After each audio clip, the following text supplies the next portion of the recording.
करते ही हैं तभी मन में विचार आता है, अरे मेरे प्रभु तो अभी लीला कर रहे हैं, लीला पुरुषोत्तम के रूप में अवतार लिए हैं, लीला पुरुषोत्तम लीला कर रहे हैं, तो ऐसा ना हो कि उनकी लीला में खलल पड़ जाए। तो अपने आप को किसी तरह रोके और ये बोले कि सच्चिदानंद भगवान की जय हो।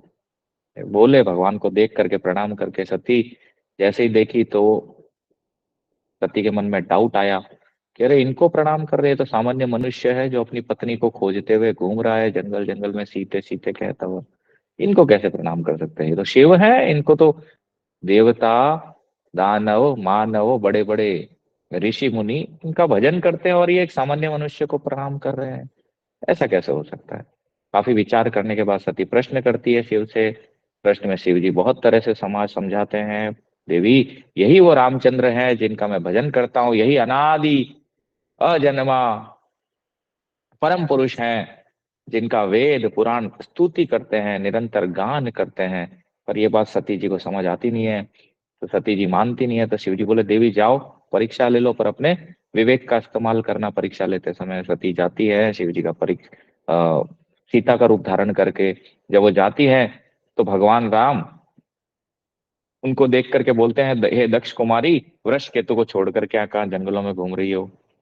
इतना बोलते ही सती का पूरा के पूरा गई थी सीता के रूप में, पर भगवान तो पहचान लिया उनको, भगवान से क्या छुप सकता है। या माया देवी भगवान का परीक्षा लेने गई है, पर वो तो मायापति हैं, इसलिए जीव कभी भगवान नहीं बन सकता। इससे पता चलता है कि जीव जीव ही रहता है और भगवान भगवान मायापति है। तो माया जीव बद्ध जीव है और भगवान मायापति है, तो दोनों में बहुत बड़ा डिफरेंस है, जैसा प्रभुपाद भी बोलते हैं कई जगह। कई ऐसी फिलोसॉफी आजकल बोलते हैं, अहम ब्रह्मास्मि, मैं भी ब्रह्मा आप भी ब्रह्म, ऐसा हो नहीं सकता।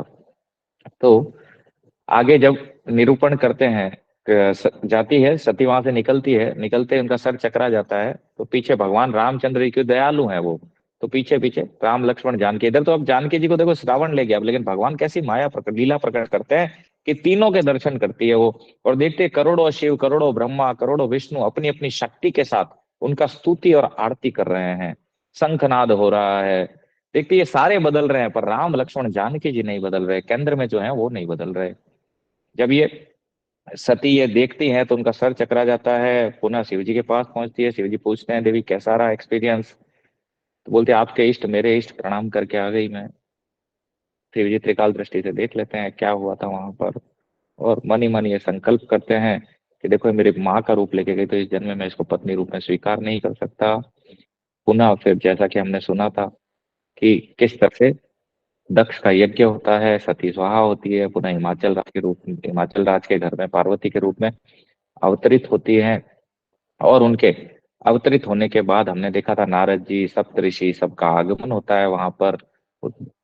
और हिमाचल राज की पुत्री पार्वती तपस्या करती हैं भगवान शिव को प्राप्त करने के लिए, तपस्या सफल होती है, भगवान शिव पति रूप में मिलते हैं। फिर हमने बारात का वर्णन किया, किस तरह उनका बारात निकला। फिर हम आगे आए थे कि जब सती कैलाश पे पहुंच जाती है पार्वती जी, तो भगवान शिव से पुनः वट वृक्ष के नीचे यही प्रश्न करती है कि हे प्रभु, मैं जानती हूँ पिछला जन्म मुझे याद है कि किस तरह मैंने मेरे मन में शंका थी उसका मुझे परिणाम क्या मिला। तो हे प्रभु, आप मुझ पे कृपा कीजिए और पुनः मुझे राम कथा सुनाइए। और मेरे मन में जो प्रश्न था कि दशरथ नंदन राम और आपके हृदय में बसने वाले राम क्या एक ही हैं, इसका भी निरूपण कीजिए।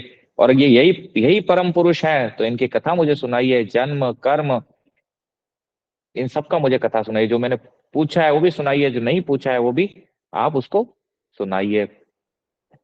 ऐसा कह करके और बहुत कुछ और भी कहती है। फिर शिव जो है राम कथा कहना स्टार्ट करते हैं। उससे पहले हमने देखा कि शिव जी राम कथा कहने से पहले सती का प्रशंसा करते हैं, ये देवी तुमने जगत कल्याण के लिए प्रश्न किया है, धन्य हो। और शिव जी रोने लग जाते हैं। हमने देखा कि भगवान उनके हृदय में प्रकट हो जाते हैं और वो भी ढूंढते हैं कोई राम कथा सुनने वाला मिले। शिव जी भी तो उनको राम कथा सुनने के लिए रसिक पार्वती जी के रूप में मिलती हैं। तो इस कथा कहने से स्टार्ट करने से पहले बोलते हैं, हे देवी यही दशरथ नंदन राम मेरे इष्ट हैं बाल रूप में, जिनका मैं भजन करता हूँ।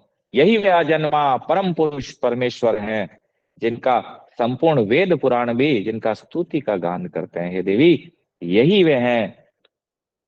और आगे जब कहते हैं कि हे देवी जो कान हरि कथा नहीं सुनते वे सांप के बिल हैं, और जो गुणगान नहीं करते, जो जीवा भगवान के नाम का गुणगान नहीं करती, वो मेंढक की जीभ है। जो सर साधु और भगवान के चरणों में नहीं झुकता, वो कड़वा तुम्बा के समान है। ऐसा शिव जी बहुत तरह से कहते हैं। और आगे चलते हैं कि शिव जी किस तरह से राम कथा को शुरू करते हैं। तो आज का जो प्रसंग है उसकी तरफ हम लोग बढ़ते हैं आगे।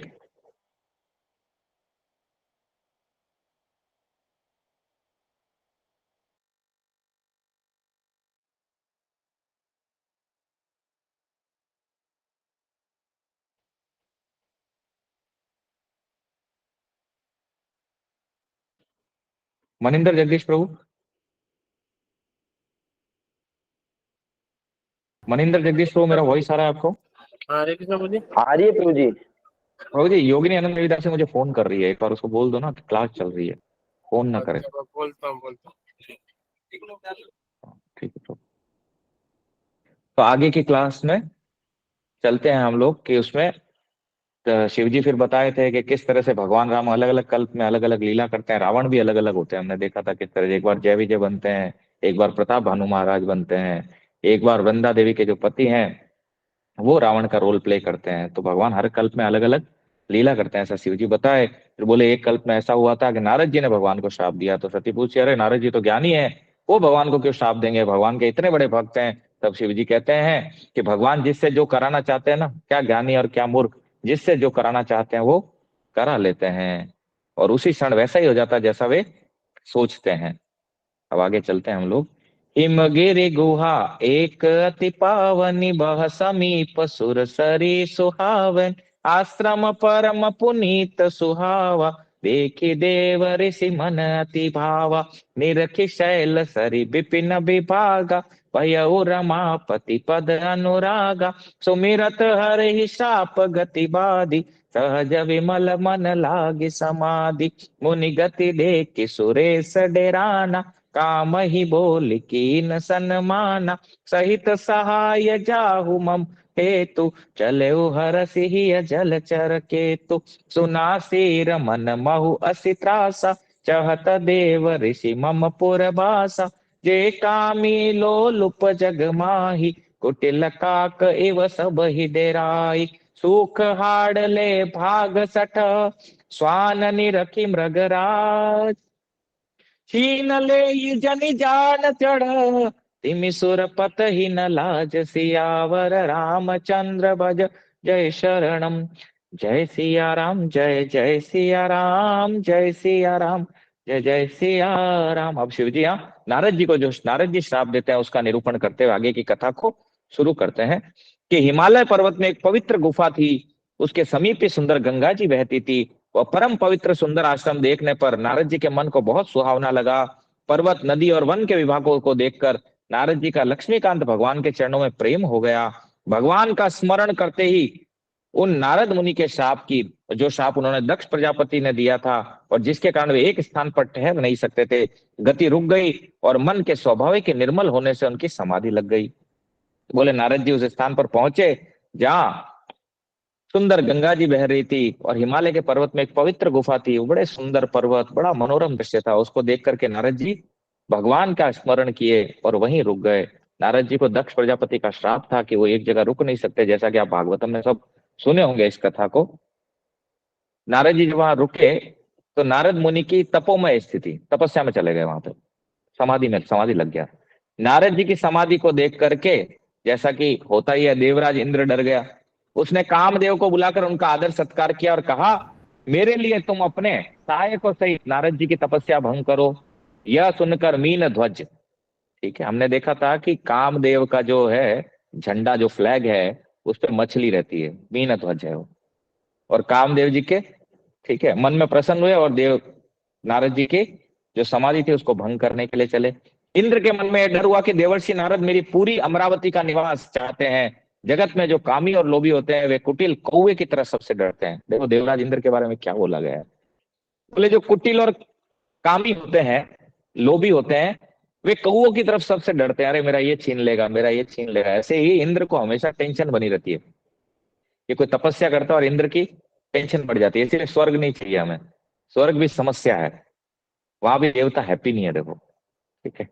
तो क्या होता है, जैसे मूर्ख कुत्ता सिंह को देखकर सूखी हड्डी लेकर भागे और वो मूर्ख यह समझे कि कहीं उस हड्डी को सिंह छीन न ले, वैसे ही इंद्र मेरा राज्य छीन लेंगे, उसे लाज नहीं आई। जैसे कुत्ता क्या होता है, सिंह को देख करके सूखी हड्डी लेकर के भागता है, और वो मूर्ख ये समझ लेता है कि ये सिंह मेरी हड्डी छीन लेगा। ऐसे ही बोले इंद्र को लाज नहीं आई कि नारद जी उसका राज्य क्या छीनेंगे, जो भगवान के प्रेम में मग्न है। वो उस मूर्ख को ये समझ नहीं आया कि उसके राज्य का देवर्षि नारद या भक्त क्या करेंगे। वो ऐसे करोड़ों राज्य न्यौछावर कर लेते हैं भगवान के प्रेम पे, पर उस मूर्ख को ये बात समझ में नहीं आई। ते ही आश्रम ही मदन जब गयऊ, निज माया बसंत निर्मयऊ, कुसुमित विविध बिटप बहुरंगा, कूजहि कोकिल गुंजहि भृंगा, चले सुहावनि त्रिविध बयारी, काम कृसानु बढ़ाव निहारी, रंबादिक सुर नारी नबीना, सकल असम सर कला प्रवीणा, करहि गान बहुतान तरंगा, बहुविधि क्रीड ही पानी पतंगा, देखि सहाय मदन हरसाना, हीन सि पुनि प्रपंच विधि नाना, काम कला कछु मुन ही न व्यापी, निज भय डरे मनोभव पापी, टीम की चापी सकई को तासु, बड़ रखवार रख रमापति जासु, सहित सहाय सभीत अति, मानिहारी समन में, गहे सिजाय मुनि चरण तब, कही सुटियारत बैन सियावर, रामचंद्र भज जय शरणम, जय सिया राम जय जय सिया राम, जय सिया राम जय सिया राम। जब कामदेव आश्रम में आए तो उन्होंने अपनी माया से, जैसा कि पहले हमने सुना ही था, बसंत ऋतु को प्रकट किया उन्होंने। बसंत ऋतु से क्या हुआ, वृक्षों पर रंग बिरंगे फूल खिल गए, कोयलें कूकने लगी, भौरे गुंजार करने लगे, कामाग्नि को भड़काने वाली 3 प्रकार की सुंदर शीतल मंद सुगंध सुहावनी हवा चलने लगी। रंभा आदि जो नवयुवती देवांगनाएं वे सब की सब काम कला में निपुण थी। वे बहुत प्रकार की तार की तरंगों के साथ गाने लगी, हाथ में गेंद लेकर नाना प्रकार के खेल खेलने लगी। कामदेव अपने इन सहायकों को देखकर बहुत प्रसन्न हुआ। ये कामदेव के सहायक है सारे, सुंदर सुंदर जगहें, सुंदर स्त्रियां कामदेव के सहायक हैं सब। और उसने नाना प्रकार के माया जाल किए। पर क्या हुआ, कामदेव की कोई भी कला काम नहीं करी, नारद मुनि पर कोई भी असर नहीं हुआ उसका। तब तो पापी कामदेव अपने ही नाश के भय से डर गया, भैया पहले भी एक बार भस्म हो चुका हूं, इस बार ऐसा नहीं करना है, डरने लगा। लक्ष्मीपति भगवान जिसके बड़े रक्षक हो, भला उसकी सीमा को कोई कैसे दबा सकता है। हमने देखा था पिछली बार भी जब शिवजी के समय में कि काम ने अपना किस तरह से तांडव दिखाया था, तो एक ही चीज थी कि जिनका भगवान रक्षा करने वाले हो उसका काम क्या बिगाड़ सकता है। तो यहाँ भी दोबारा यही हुआ कि नारद जी को काम कुछ नहीं बिगाड़ पाया, क्योंकि भगवान उनकी रक्षा कर रहे थे। तब अपने साय को समेत कामदेव ने बहुत डर कर और अपने मन में हार मानकर बहुत ही आर्त दीन वचन कहते मुनि के चरणों में जा पड़ा। जब हार गया तो देखा कहीं इस बार भस्म ना हो जाऊं, तो मुनि के चरणों में गिर गया कामदेव। तो चरणों में गिर के क्या बोलता है, देखते हैं आगे।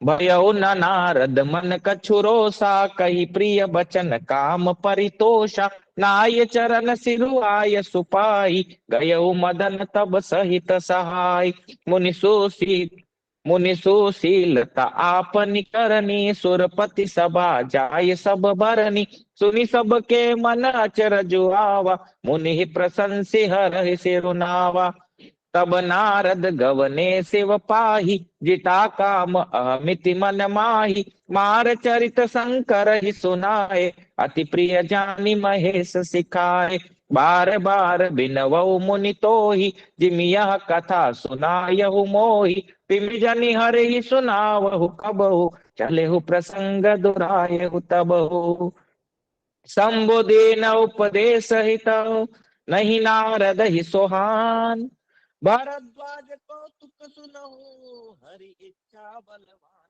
सियावर, रामचंद्र भज जय शरणम, जय सिया राम जय जय सिया राम, जय सिया राम जय जय सिया राम। जैसे ही कामदेव नारद जी के चरणों में गिरा और नारद जी के मन में कुछ भी क्रोध नहीं आया, उन्होंने प्रिय वचन कहकर कामदेव का समाधान किया। तब मुनि के चरणों में सिर नवाकर उनकी आज्ञा पाकर कामदेव अपने सहायकों सहित लौट गया। देवराज इंद्र की सभा में जाकर उसने मुनि की सुशीलता शीतलता और अपनी करतूत सब सुनाई। जिसके सुनकर करके सबके मन में आश्चर्य हुआ। उन्होंने नारद मुनि की बहुत बड़ाई की और श्री हरि को सिर नवाया। अरे वो तो भगवान के विशेष सेवक हैं, भगवान के सेवक का कौन क्या बिगाड़ सकता है। तो स्वर्ग में भी उनका चर्चा होने लगा। इधर कामदेव गया और स्वर्ग में प्रशंसा किया, तो सारे देवता भी भगवान को सिर नवाते हुए नारद जी की प्रशंसा करने लगे। तब नारद जी शिव जी के पास आए। नारद जी वहां से उठे और शिव जी के पास आए। उनके मन में इस बात का अहंकार हो गया कि हमने कामदेव को जीत लिया। नारद जी के मन में भगवान की लीला है, देखिए नारद जी के मन में अहंकार हुआ, हमने काम को जीत लिया। शिव जी के पास इसलिए आए कि शिव जी ने भी काम को जीता है। तो शिव जी को बताने आए, आपने नहीं जीता, मैं सेकंड नंबर हो गया जिसने काम को जीता है। उन्होंने कामदेव के चरित्र शिव जी को सुनाए विविध भांति। देखो किस तरह काम ने अपना तांडव दिखाया, पर वो मेरा कुछ नहीं बिगाड़ पाया। और महादेव जी ने उन नारद जी को अत्यंत प्रिय जानकर शिक्षा दी। शिव जी नारद जी को प्रिय जानकर, क्योंकि दोनों भक्त हैं, नारद जी को प्रिय जानकर के शिक्षा दी। हे मुनि, मैं तुमसे बार बार विनती करता हूं, जिस तरह कथा तुमने मुझे सुनाई है उस तरह भगवान हरि को मत सुनाना। चर्चा भी चले तब भी इसको छिपाए रखना। शिव जी बोले, हे नारद जी, आपने मुझे तो सुनाया ये गुणगान, पर भगवान के आगे ये गुणगान मत सुनाना। पूछ भी ले भगवान तो भी चुप रहना, सुनाना नहीं है इसको, इसको छिपाए रखना। क्यों? क्योंकि शिव जी जानते हैं कि एक बार शिव जी भी भगवान के पास जब गए थे दर्शन के लिए, तो भगवान को बोले, प्रभु मैं विष पीने में इतना मग्न था, आपका हर अवतार को मैं दर्शन करता हूँ पर मोहिनी अवतार का दर्शन नहीं कर पाया। तो प्रभु कृपया कृपा कीजिए, मुझे अपने मोहिनी अवतार का दर्शन कराइए। भगवान बोले, ठीक है, जब समय आएगा जरूर कराऊंगा। वहां से निकले पार्वती जी के साथ बैल पे सवार होकर के। भगवान मोहिनी अवतार के रूप में रास्ते में प्रकट हो गए और गेंद से खेल रहे थे भगवान। शिव जी पार्वती जी को छोड़े और भगवान के पीछे हो रही। बहुत लंबी कथा है वो, ठीक है। तो जानते हो कि भगवान काम को कौन जीत सकता है, ये तो भगवान की कृपा से वो काम को पराजित कर पाए। अन्यथा जीव का क्या सामर्थ्य है कि वो काम को जीत पाए। भगवान की शरणागति है जिसके कारण कि वो कुछ भी कर सकता है। आप देखिए, हवा देने वाले वो, वाटर देने वाले वो, जठराग्नि के रूप में भोजन पचाने वाले वो, तो हमारा क्या सामर्थ्य है कि हम लोग भजन करें। वो उनकी कृपा है, उनकी कृपा के कारण हम कर पा रहे हैं, हमारा कोई सामर्थ्य नहीं है। शिव जी ने हित की शिक्षा दी उनको, पर नारद जी को वो अच्छी नहीं लगी। और हे भरद्वाज, अब कौतुक देखो, तमाशा सुनो अब क्या हुआ आगे। हरि की इच्छा बड़ी बलवान है, ऐसा याज्ञवल्क्य जी बोल रहे हैं। अब आगे देखो क्या हुआ, कौतुक क्या हुआ आगे, ठीक है, किस तरह की घटना घटित हुई। राम की न चाहिए सोई होई, करे अन्यथा अस नहीं कोई। शंभु वचन मुनि मन नहीं भाए, तब बिरंच के लोक सिधाए। एक बार कर तल बर दीना, कावत हरि गुण गान प्रवीणा। क्षीर छिंदु गवने मुनि नाथा, जहाँ बस श्रीनिवास श्रुति माथा। हरसि मिले उठी रमा निकेता, बैठे आसन ऋषि समेता। बोले भी हसी चराचर राया, बहुत दिनन की न मुनि दाया। काम चरित नारद सब पासे, यद्यपि प्रथम बरज शिव राखे। अति प्रचंड रघुपति के माया, यही न मोह अस को जग जाया। रूख बदन करी बचन मृदु, बोले श्री भगवान। तुमरे सुमिरन ते मिटही, मोह मार मदमान सियावर। रामचंद्र भज जय शरणम। जय सिया राम, जय जय सिया राम, जय सिया राम, जय जय सिया राम। अब कहते हैं कि राम की न चाहिए सोई होई, जो रामचंद्र जी चाहते हैं होता वही है। करे अन्यथा अस कोई, अस नहीं कोई, ऐसा कोई नहीं जो उनके विरुद्ध कर सके। शिव जी के वचन नारद जी को अच्छे नहीं लगे, तब वे वहां से ब्रह्मलोक को गए। उसके बाद क्या हुआ कि एक बार गान विद्या में निपुण नारद जी हाथ में वीणा लिए हरि गुण गाते हुए क्षीर सागर को गए। भगवान का गुणगान करते करते क्षीर सागर गए, नारायण नारायण करते। वहां वेदों के जो मूर्तिमान वेदांत तत्व भगवान लक्ष्मी नारायण निवास करते हैं, उनको उनके धाम में गए।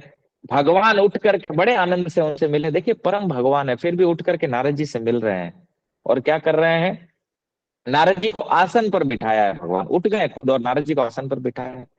चराचर के स्वामी हंसकर बोले, हे मुनि, आज आपने बहुत दिनों पर बाद दया की है। हे मुनि, आपने इतने दिनों बाद दया की। देख भगवान अपने भक्त, कितने भक्त वत्सल है भगवान, कि भगवान का भक्त, भगवान कोई अहंकार नहीं है देखे भगवान में, क्या नहीं है। पूरे चराचर को चलाने वाले जो हैं, वो नारद जी जैसे आए, अपने भक्त आए, उन भक्त को क्या करे, खुद अपने आसन से उठ गए और उनको अपने आसन पे बिठा रहे हैं और कह रहे, हे नारद जी, बहुत दिनों बाद आपने मुझ पे दया की। और बोलते हैं, यद्यपि शिवजी ने उन्हें पहले ही बरज रखा था, पहले ही कहा था शिवजी ने बताना मत वहां पे, तो भी नारद जी ने क्या किया, कामदेव का सारा चरित्र भगवान को कह सुना। हम भी ऐसा ही करते हैं, हम भी हमारी बड़ाई जहां जाते हैं, मैंने ऐसा किया, मैंने ऐसा किया, मैंने ऐसा किया। तो नारद जी भी यही किए, बताया मैंने काम को किस तरह पराजित किया। कामदेव आया था मेरी तपस्या भंग कर रहे हैं, पर मैंने उसको हरा दिया। काम को जीतने वाला शिव जी के बाद में एक और हो गया। ठीक है, श्री रघुनाथ जी की माया बड़ी प्रबल है। जगत में ऐसा कौन जन्मा है जिसे वो मोहित न कर दे। हरि की जो माया है, वो ऐसा कोई नहीं है जिसको मोहित नहीं कर सकती, सबको मोहित कर देती है वो। तब भगवान ने क्या कहा, भगवान ने बोला, भगवान रूखा मुंह करके कोमल वचन बोले। भगवान बोले, देखो मेरे भक्त को अहंकार हो गया, अब क्या करें। तो भगवान, जब भक्त को अहंकार होता है तो भगवान को अच्छा नहीं लगता। तो बोले, मुनिराज, आपका स्मरण करने से दूसरों के मोह, काम, मद और अभिमान मिट जाते हैं, फिर आपके लिए तो कहना ही क्या। बोले, हे मुनिराज, जो आपका स्मरण करे उसका काम, क्रोध, मद, लोभ चला जाता है, तो दूसरों का तो कहना ही क्या। आपका हो गया तो कोई बहुत बड़ी बात नहीं है कि आपकी कृपा से सबका हो जाता है। जिससे आप मिले हो, प्रहलाद, ध्रुव, सबका हो गया, तो आप काम, क्रोध, लोभ, मोह पे विजय प्राप्त कर लें, ये कोई बहुत बड़ा काम नहीं है। तो आप फिर भी आपके लिए कहना क्या।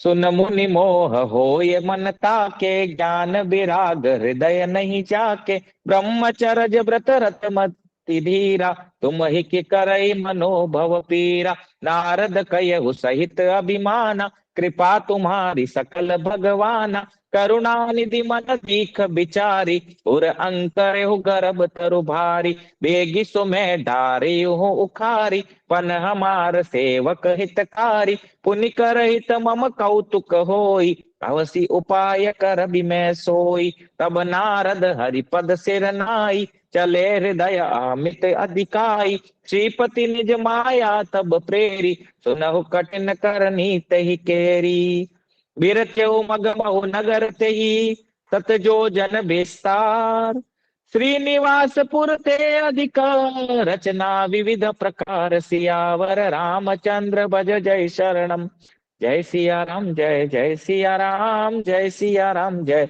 जय सिया राम। बोले, हे मुनि सुनिए, मोह तो उनके मन में होता है जिसके हृदय में ज्ञान वैराग्य नहीं है। आप तो ब्रह्मचर्य व्रत में तत्पर और बड़े धीर बुद्धि हैं, भला कहीं आपको भी कामदेव सता सकता है। भगवान प्रशंसा कर रहे हैं नारद जी की। बोले, देखो, मोह तो उनके मन में होता है जिनके हृदय में ज्ञान और वैराग्य नहीं है। हे मुनीश्वर, आप तो ब्रह्मचर्य व्रत में तत्पर और बड़े धीर बुद्धि हैं, आपको कामदेव भला कैसे सता सकता है। नारद जी ने अभिमान के साथ कहा, भगवान, यह सब आपकी कृपा है। बोला तो है आपकी कृपा है, पर मन में अभिमान था, अरे पाजी मैंने किया है। करुणानिधि भगवान ये विचार कर कि इनके मन में गर्व का भारी वृक्ष का अंकुर पैदा हो गया है। बोले, इनके मन में क्या होगा, अहंकार का बीज पैदा हो गया है। ठीक है, वो बीज जब बड़ा हो तो बड़ा कठिन हो जाएगा, तो उस बीज को मूल नष्ट कर लेना चाहिए। भगवान ऐसा विचार किए, मैं उसे तुरंत ही उखाड़ फेंकूंगा। भगवान ये प्रण किए, मैं तुरंत ही उसे उखाड़ फेंकूंगा, क्योंकि सेवकों का हित करना हमारा प्रण है। यहाँ भी लिखे, बेगी सो डारे हूं मैं उखाड़। भगवान के जो शरणागत होते हैं, देखो भगवान रक्षा करते हैं। कोई आम व्यक्ति होता तो जन्म जन्मांतर तक भटकता रहता इस अहंकार के कारण, पर अपने भगवान कितने दयालु हैं, अपने जन का कितना ध्यान रखते हैं। जैसे उनको लगा कि अहंकार का अंकुरण हो रहा है, तो उन्होंने ये प्रण किया, मैं अपने सेवक की सदा रक्षा करता हूँ, ये मेरा प्रण है, मैं अवश्य ही वो उपाय करूंगा जिससे मुनि का कल्याण और मेरा खेल हो। भगवान कौतुक कर रहे हैं यहाँ देखो। ठीक है, बोले, मेरा खेल भी हो और नारद का अहंकार भी दूर हो जाए, जल्दी मैं ऐसा कोई। तो यहाँ देखो, यहाँ एक लाइन बहुत अच्छी है कि बेगी सो मैं डारे हूं उखारी, पन हमारा सेवक हित। बोले, मेरा प्रण है, मैं सेवक का हित करता हूँ। जो मेरी शरणागत हो जाता है उसका रक्षा करना, उसका हित करना मेरा प्रण है, भगवान का प्रॉमिस है ये। इसलिए भगवान की शरण में जाना ही एकमात्र उपाय है। तब नारद जी ने भगवान के चरणों में सिर नवाया और चले गए वहां से। और उनके हृदय में अभिमान और बढ़ गया कि मैंने लक्ष्मीपति भगवान को अपनी माया से प्रेरित किया। अब उसकी कठिन करनी सुनो क्या हुआ। ठीक है, उस हरि माया ने रास्ते में 100 योजन 400 कोस का एक नगर रचा।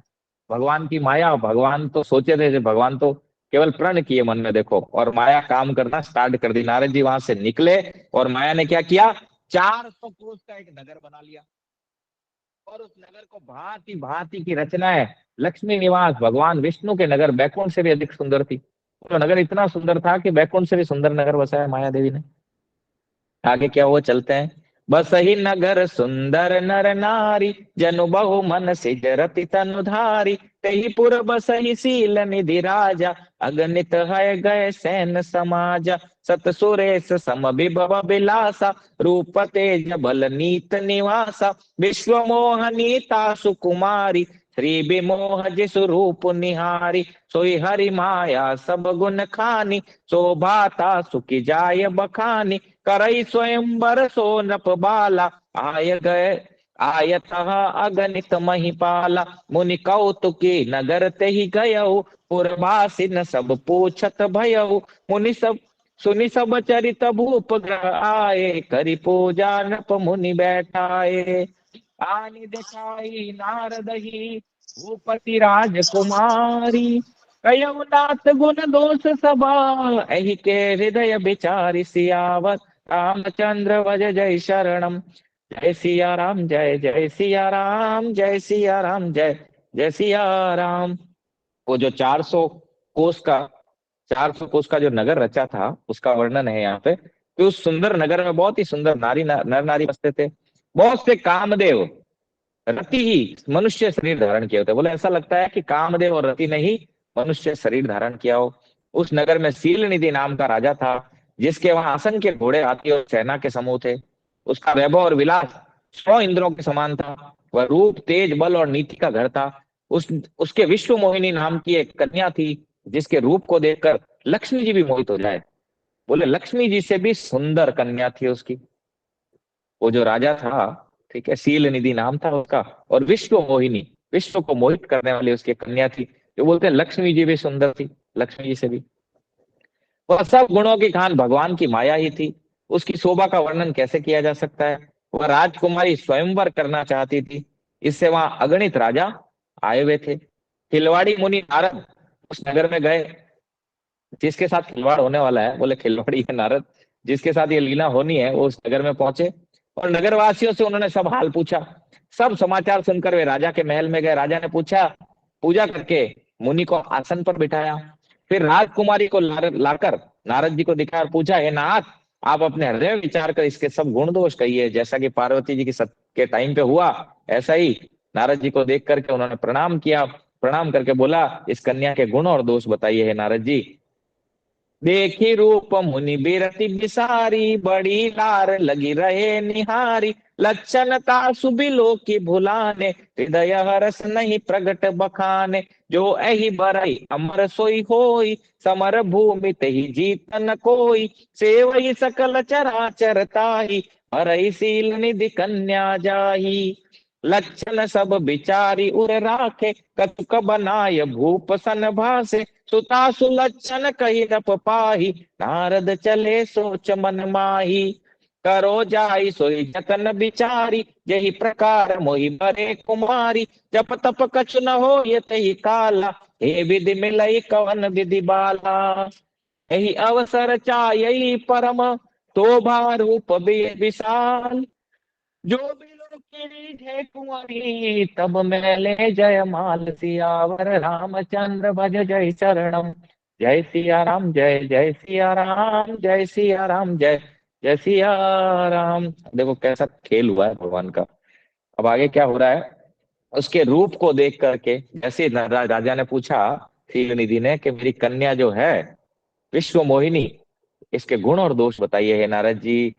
जैसे ही कन्या का रूप देखा नारद जी ने, वैराग्य भूल गए और बहुत देर तक तो उस विश्व मोहिनी को ही देखते रहे। उसके लक्षण देखकर मुनि अपने आप को भूल गए और हृदय में हर्षित हुए, पर प्रकट रूप में उन लक्षणों को नहीं कहा। भूल गए सब कुछ, पर प्रकट लक्षणों में उनको कुछ कहा नहीं। लक्षणों को सोचकर मन ही मन कहने लगे, जो इसे ब्याहेगा वो अमर हो जाएगा और रणभूमि में उसे कोई जीत न सकेगा। यह शील निधि की कन्या जिसको वरेगी वह अचर जीव उस सारे चर और अचर जीव है उसकी सेवा करेंगे। बताया नहीं है गुण दोष, मन ही मन विचार करने लगे, जो इससे विहाएगा वो तो अमर हो जाएगा, जो चर और अचर जीव है वो सब उसकी सेवा करेंगे और रणभूमि में उसको कोई जीत नहीं पाएगा। सब लक्षणों को विचार कर मुनि ने अपने हृदय में रख लिया और राजा से कुछ अपनी ओर से बना कर कह दिया। बोले ये जो थे ये सारी चीजें तो मुनि ने अपने हृदय में रख ली और राजा को कुछ और बना करके बता दिया शील निधि जी को। राजा ने लड़की के सुलक्षण कहकर नारद चल दिए, पर उनके मन में यह चिंता थी कि मैं जाकर सोच विचार कर और वही उपाय करूं जिससे कन्या मुझे वरे। इस समय जब तब से तो कुछ हो नहीं सकता, हे विधाता मुझे कन्या किस तरह मिलेगी। जो नारद जी कामदेव को थोड़ी देर पहले पराजित करके आए थे, भगवान की माया से पराजित होने, क्योंकि उस समय भगवान की शरणागति थी। इस बार आए भगवान के आगे अहंकार किए, तो भगवान ने जैसे ही छोड़ा तो देखो स्थिति क्या हो जाती है जीव की। इसीलिए जीव को भगवान को पकड़े रखना चाहिए। जैसे ही वो अपने बल पे कुछ करने की, इसीलिए कर्ता नहीं बनना चाहिए। शिला प्रभुपाद भी कई बार इस बात को कहे हैं, कर्ता जैसे ही जीव बनता है, मैं कर रहा हूँ, मैं कमा रहा हूँ, मैं सब कुछ कर रहा हूँ, मैं जैसे आता है, मैं बच्चों को पढ़ाऊंगा, मैं इनको पढ़ाऊंगा नहीं तो डिवोटीज के मन में भी ऐसा आ जाता है, पढ़ाऊंगा नहीं तो क्या होगा, क्या भगवान सब कर लेंगे, क्या मंदिर जाके बैठ जाए हम लोग, काम नहीं करें। ठीक है, इस कथा से प्रेरणा मिलती है कि भगवान की शरण में रहो, तब तक सब कुछ ठीक है। जैसे ही कर्ता बनो तो भगवान छोड़ देते हैं। तोड़ने के बाद जीव की गति क्या होती है आप देखिए।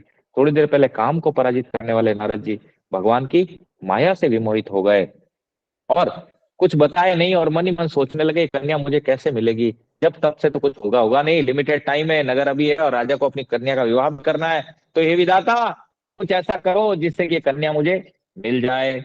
इस समय तो बड़ा भारी शोभा और विशाल रूप चाहिए जिसे देखकर राजकुमारी मुझ पर रीझ जाए और तब जयमाला मेरे गले में डाल दे। बोले इस समय तो रूप चाहिए, सुंदर रूप चाहिए जिससे कि ये जो है विश्व मोहिनी है मेरे पे मोहित हो जाए और मुझे जयमाला डाल दे मेरे गले में।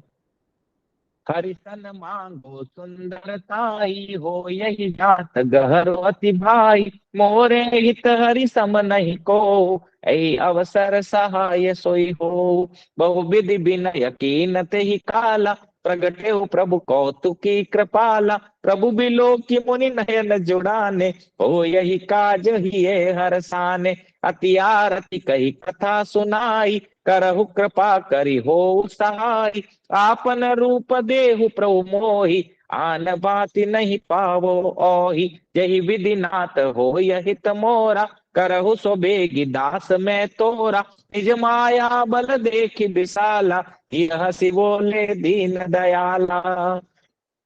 यही विधि हो यही परम हित, नारद सुनहु तुमार। सोई हम कर बनान कछु, बचन अमृता हमार। सियावर रामचंद्र भज जय शरणम। जय सिया राम जय जय सिया राम, जय सिया राम जय जय सिया राम। मन में विचार के एक काम करूं कि भगवान से सुंदरता मांग लूं। देखो मुनि चाह पूरे त्रिलोकी में, पूरे ब्रह्मांडों में विचरण कर सकते हैं। अब उनके मन में भी आया, इसलिए प्रभुपाद बोले कृष्ण में सर्वाकर्षक जो सभी को आकर्षित करे। तो नारद जी मन में विचार के किसका रूप मांगू भाई, तो मन में अरे भगवान से सुंदर तो कोई है नहीं, भगवान से उनकी सुंदरता मांग लेता हूं। पर उनके पास जाने में तो बहुत देर लग जाएगी, भगवान के पास जाऊंगा तो।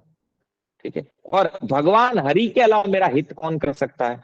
मन में ये भी आया कि भगवान के अलावा मेरा हित कौन कर सकता है। मैंने अभी मांगा है और भगवान के अलावा मेरा कोई हित कर नहीं सकता, इसलिए इस समय वे ही मेरे सहायक हो। उस समय नारद जी ने भगवान से बहुत विनती की, तब लीलामय कृपालु भगवान वहीं प्रकट हो गए जहां नारद जी विचार कर रहे थे। नारद जी सोच रहे जाने में तो बहुत समय लगेगा, कब तक तो राजकुमारी हाथ से ना निकल जाए, तो वहीं पे प्रार्थना करने लगे। बोले भगवान ही मेरे वास्तव में मेरा मदद कर सकते हैं और उनके समान मेरा हित करने वाला कोई और मुझे अभी नजर नहीं आ रहा। बहुत तरह से विनती की, भगवान प्रकट हो गए। कौतुकी है भगवान भी। जैसे ही स्वामी को देखा नारद जी के नेत्र शीतल हो गए भगवान के दर्शन करने करके, और मन में बहुत हर्षित हुए कि अब तो हमारा काम बन गया। नारद जी बहुत आर्त होकर नारद जी ने कथा सुनाई और प्रार्थना की, कृपा कीजिए और कृपा करके मेरे सहायक बनिए। हे प्रभु आप अपना रूप मुझको दे दीजिए, और किसी प्रकार मैं उस राजकन्या को नहीं पा सकता, प्रभु आपका रूप अगर मुझे मिल जाए तो मैं राजकन्या को प्राप्त कर सकता हूँ, अन्यथा और कोई उपाय नहीं है। हे नाथ, जिस तरह मेरा हित हो आप वही शीघ्र कीजिए। देखो नारद जी भगवान कैसे अपनी माया से प्रेरित भी करते हैं और किस तरह बुद्धि में ऐसा विचार भी देते हैं। नारद जी इस समय अगर ये शब्द नहीं बोलते, कितना सुंदर हो शब्द बोले, जही विधि हो नाथ हो यह हित मोरा, करहु सो बेगी दास मैं, तो प्रभु मैं आपका दास हूँ, जिस तरह से मेरा हित हो वही काम कीजिए, जिसमें मेरा हित हो वही काम कीजिए। निज माया बल देखी विशाला, अपनी माया का विशाल बल देख करके, भगवान अपनी माया का विशाल बल देखे, देखो थोड़ी देर पहले आकर के बोल रहे थे मैंने काम को जीत लिया, पर थोड़ी देर बाद ही क्या स्थिति हो रही है जीव की। भगवान मन में मुस्कुरा रहे हैं। दीन दयालु भगवान मन ही मन, यहाँ दीन दीन दयालु भगवान तीनों पर दया करने वाले हैं, मुस्कुरा रहे हैं। देखो ये जीव, मैं इसका पिता हूँ, ममे वांसो जीव लोके जीव भूत सनातना, किस तरह ये मेरी माया में फंस जाता है। तो भगवान हंसकर बोले, हे नारद जी सुनो, जिस प्रकार आपका परम हित होगा हम वही करेंगे, दूसरा कुछ नहीं। हमारा वचन असत्य नहीं होता। हे नारद, हमारा वचन असत्य नहीं होता। आपने बोला कि जिसमें आपका हित हो वही मैं करूं, तो हे नारद जिसमें आपका परम हित होगा वही हम कुछ करेंगे, अन्यथा और कुछ नहीं करेंगे, और हमारा वचन असत्य नहीं होता। भगवान ऐसा बोले।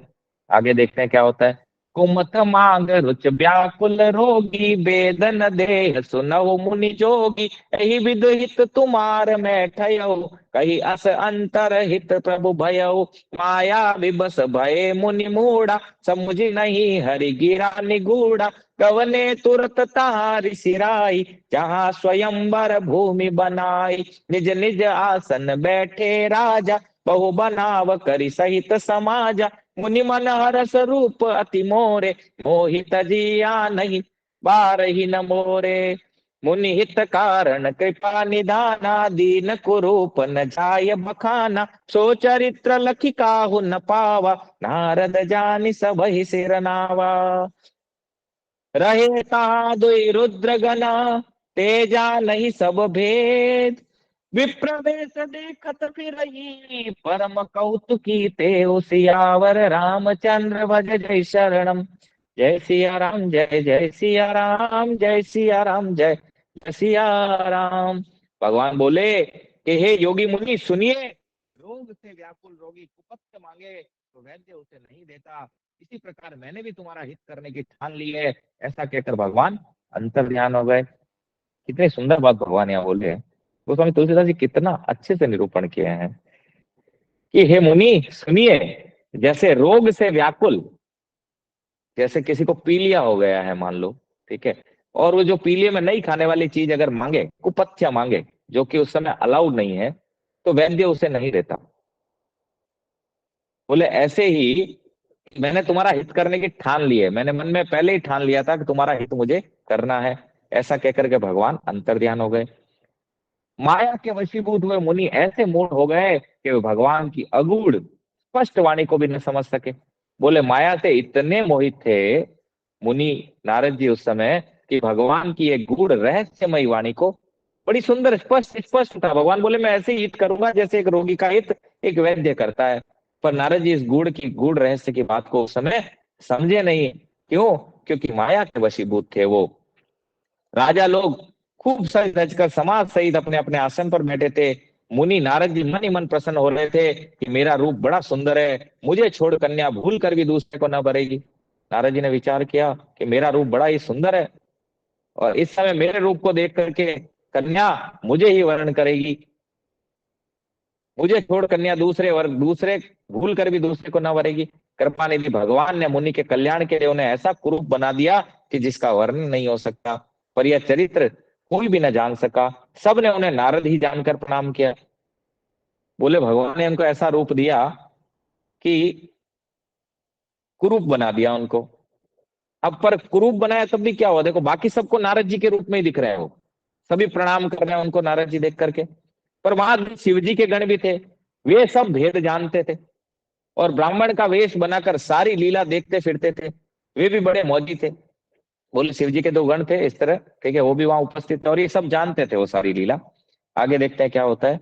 जय समाज बैठे मुनि जाई, हृदय रूप अहमिति अधिकाई, तह बैठे महेश गण धो, विप्रवेश गति लखई न को, करही कोटि नारद ही सुनाई, नीक दीन हरि सुंदरताई, त्रिजई राज कुंवर छवि देखी, इनहि बरही हरि जानि विशेषी, मुनहि मोह मन हाथ पराए, हसहि शंभु गण अति सचुपाए, यद्यपि सुनई मुनि अटपटी बानी, समुझ न परई बुद्धि भ्रमसानी, काहू न लखा सुचरित विशेषा, सो स्वरूप नप कन्या देखा, मरकट बदन भयंकर देहि, देखत हृदय क्रोध बातेहि, सखी संग ले कुंवरी तब, चली जनु राज मराम, देखत फिरई महीप सब, कर सरोज जय माल, सियावर रामचंद्र भज जय शरणम, जय सिया राम जय जय सिया राम, जय सिया राम जय जय सिया राम।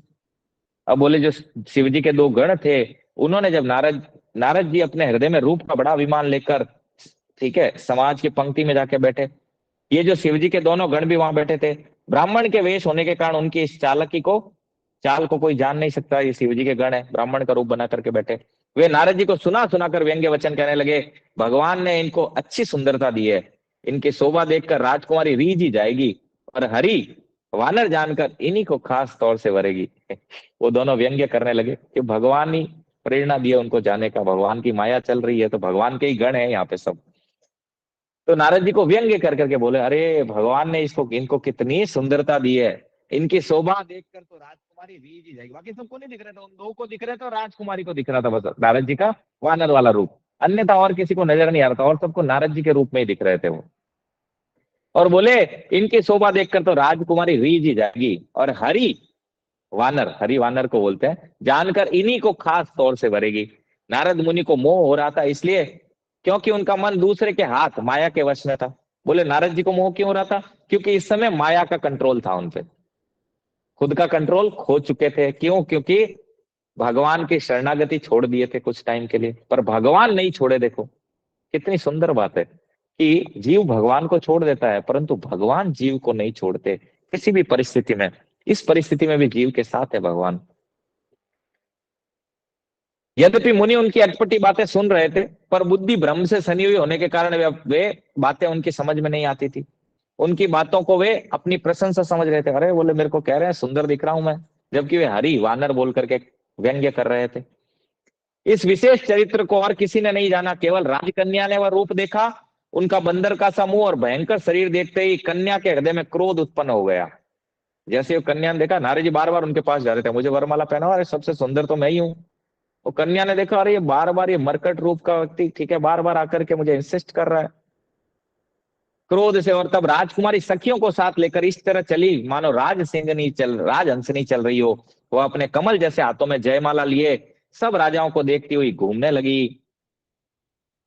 और आगे क्या हुआ देखते हैं। जय ही दिशि बैठे नारद फूली, सो दिशि ते ही न बिलो की भूली, पुनि पुनि मुनि सही अकुलाही, देखी दशा हर घन मुस्काई, धरि नप तनु तह गय कृपाला, कुंवरी हरसि मेल जयमाला, दुलहिन ले गे लक्ष्य निवासा, नप समाज सब भयो निराशा, मुनि अति विकल मोह मति टाटी, मन गिर गई छूटी जनु घाटी, तब हर गन बोले मुस्काई, निज मुख मुकुर बिलो कहु जाई, अस कही दो भागे भय भारी, बदन दीख मुनि बार निहारी, बेसु बिलो की क्रोध अति बाड़ा, तिनहि सराप दीन अति गाड़ा, हो निशाचर जाय तुमी, कपटी पापी दो, हस्यु हम सो लेहु फल, बहुरी हस्यु मुनि को, सियावर रामचंद्र भज जय शरणम, जय सिया राम जय जय सिया राम, जय सिया राम जय